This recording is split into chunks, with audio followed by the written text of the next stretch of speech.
Well, I'll tell you what, since WWE had their old school Raw this week, I thought I would go old school myself. Look at my Iron Maiden t-shirt. This is from Number of the Beast, 1982-1983. And look at this sweet mullet wig, I tell you. I think I like this. This is something I probably would have worn back in the late 80s or something, but anyway, I will get to covering this week's Raw now. Alright, so this opening segment, even before the show really kicks off, is hey, we get the return of The Undertaker to television. It's great. Well, it is that time of season. It is WrestleMania season after all.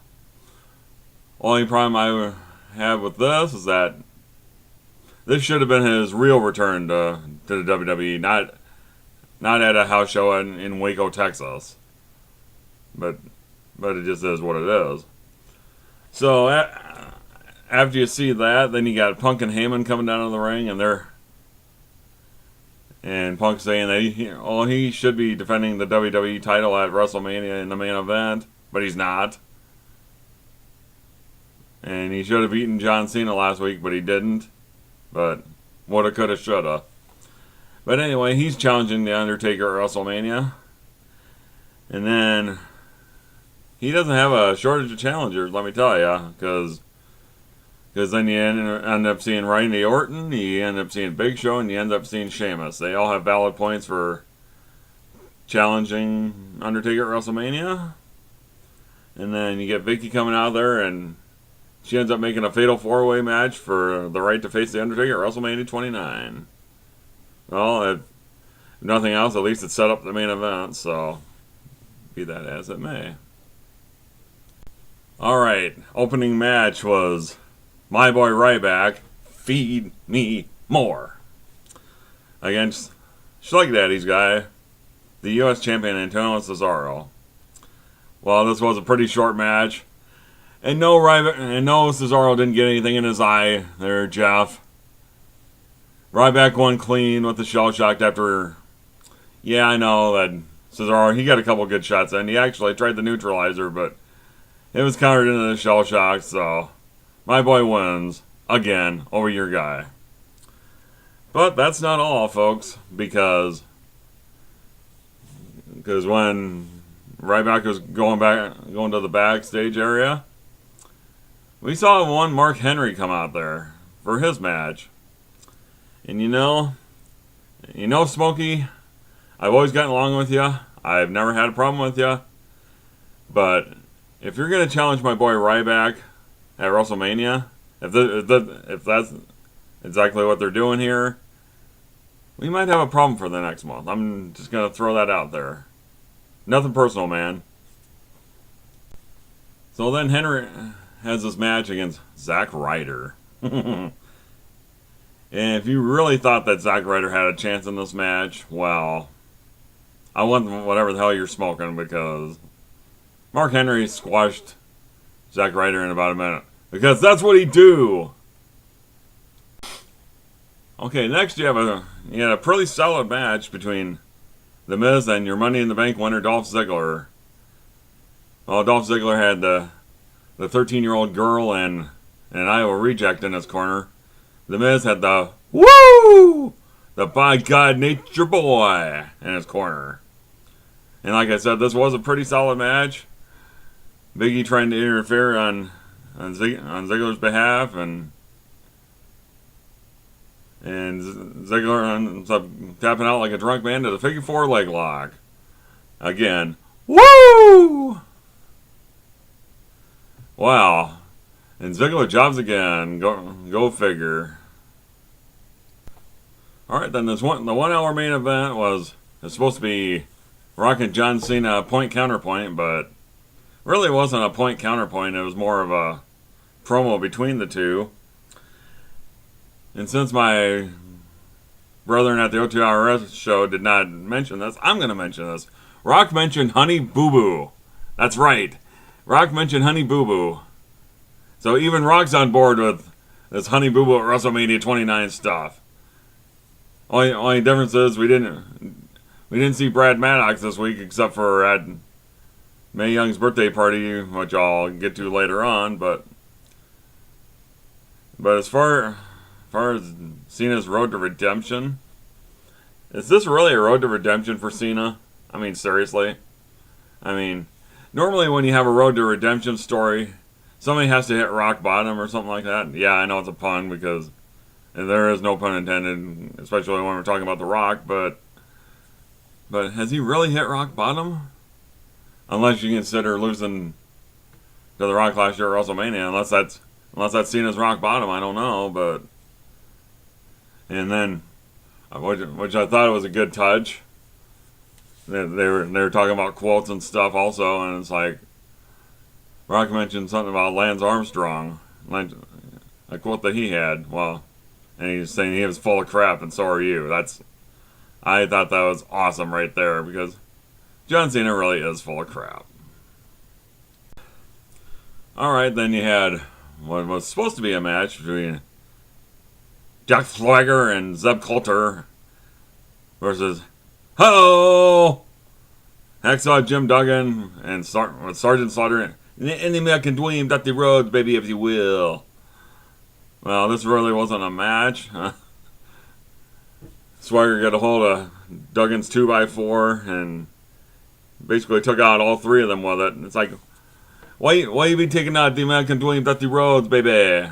What are you doing there, Jack Swagger? So then afterwards, he's in the back and Del Rio tries to attack him, I guess. A little bit of a pull apart back there, so didn't really get at him too well, but alright, another tag team match. This time it was a regular match, sort of, between Team Hell No and the Primetime Players. Only difference is this time that the $1 Million Man, Ted DiBiase, was at ringside, and under the premise of that, if the Primetime Players would have won this match, seeing that they're worth millions of dollars, that DiBiase would become their manager. Well, no, that didn't quite happen. And another thing, like, why didn't $1 Million Man get his own entrance? Why did they just come right back from commercial and then show him right at the ring? And he should have come out and doing his awesome maniacal laugh. I'm just saying here. But anyway, it was a clean finish, and Team Hell No wins. All right, then you had King Hippo and Sweet Tea taking on 3MB, baby. And well, Brodus and Tensai had the Honky Tonk Man with them. I mean, God, this is a really short match. McIntyre gets rolled up for the 1, 2, 3 in about a minute, and oh God. And then after the match, Slater tries to interfere with the Honky Tonk Man, and he gets an El Kabong shot to the head, which knocked him down quite nicely. I must say. The difference between Honky Tonk Man using a guitar and Jeff fucking Jarrett using a guitar is that the Honky Tonk Man actually drew money by doing it. When he hit Savage with it and when he hit Jake the Snake Roberts with it. It's like, Jesus. Jeff Jarrett he broke 10,000 guitars and never drew a goddamn dime. Alright, like they had on Friday Night SmackDown last week, we're trying this again. It's supposed to be the long-awaited debut of Fandango. Go. He's supposed to be taking on Kofi Kingston, but Justin Roberts looking like he raided Jim Lang's wardrobe from the dating game. Some of you older wrestling fans that watch this show, you'll remember that. You'll remember that show and how cheesy that tuxedo that Jim Lang wore. But there was no match because Justin Roberts couldn't say Johnny Curtis Fandango's name right. So, although that his dancing partner, that chick was pretty hot, I'm not going to lie. But This is actually pretty good. They're really WWE's doing a good job of teasing his debut. So be interesting to see when we finally see him. Maybe when somebody gets his name right. All right, then the 2-hour main event was Triple H. We were talking about God, and he's going to call out Brock Lesnar for WrestleMania after what he did to his father-in-law, and he talking about how his wife Stephanie and his kids, Vince's grandkids, were all crying and shit about what happened to their grandpa and that. So, for Triple H, this is one of his shortest promos in history. I expected this promo to be about at least 15 to 20 minutes, and it wasn't even 10 minutes. But you know what? He got his point across, and I'm guessing we're going to see a rematch from SummerSlam at WrestleMania.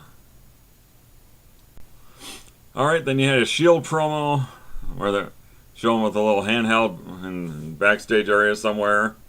Who knows where the hell it was? But I'm guessing what this is going to do is maybe it's going to set up a 6-man match at WrestleMania between them against Sheamus, Orton, and Big Show, maybe. Although they could always go with Sheamus against Barrett too, and then that wouldn't be out of the realm of possibility. But actually, this might be a better match. Even though Big Show has shown no signs of turning babyface or anything, but they still got 4 weeks, at least 4 weeks to do that. So,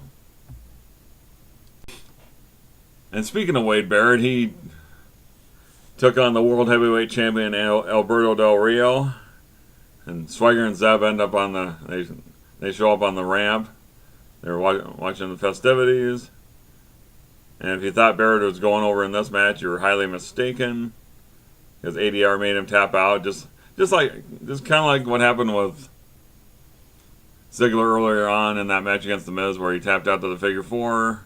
Barrett taps out to the cross arm breaker. So let's see, your Money in the Bank winner tapped out, your IC champion taps out, and your US champion loses. So just kind of goes to show you that your mid-card champions don't amount to a hill of beans.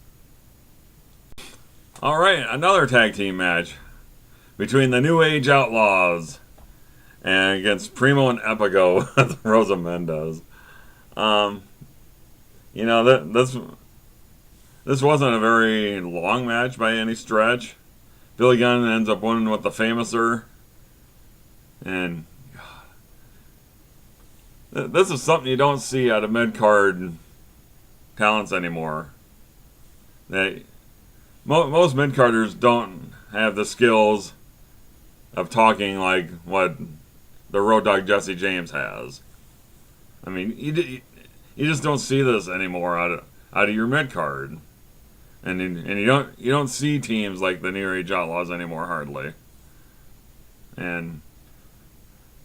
But it was good for what it was, and the Outlaws got the "You Still Got It" chant, and would I like to see them have a match at WrestleMania or something? That would be great. And then you had the 90th birthday party for Mae Young. You had a bunch of people around the top of the ramp there, and Punk ends up interrupting everything. Him and Heyman. I thought maybe he would have shoved her face into the cake or something, but we're going into the main event segment. The Fatal 4-Way for the right to face The Undertaker at WrestleMania 29. Well, it's kind of one of the worst kept secrets that Punk was going to go over in this match, and I mean, this was a decent match, I thought, but Punk ends up hitting the GTS on Randy Orton after Orton hit the RKO on Sheamus, and each one of the people hit their finishers, and Punk ends up winning, and then finally you hear the gong after the match, and you get the little stare down between Undertaker and Punk, and that ends the show. Alright, my final thoughts on this show. I thought for the most part it was pretty entertaining. Only thing is, it seems like for these old school Raws and that, they seem to trot out the same people. Like your Slaughters, your Duggins, your Dusty Rhodes, and DiBiase and that. But it would be nice to see some other people appear, But at least we're getting a little more build for WrestleMania. We still got 4 weeks to do it, and I'm just wondering where they're going to go with some of these things, some of these matches. Are we going to have Ryback against Mark Henry at WrestleMania? That would be something there. Is the Shield going to take on Sheamus and Orton and Big Show? I guess that remains to be seen. But it'll just be interesting to see what else they do with the lower card matches on there. So I'm Marvelous Mark, and I am gonna get rid of this now, and I will talk to you guys later. See ya.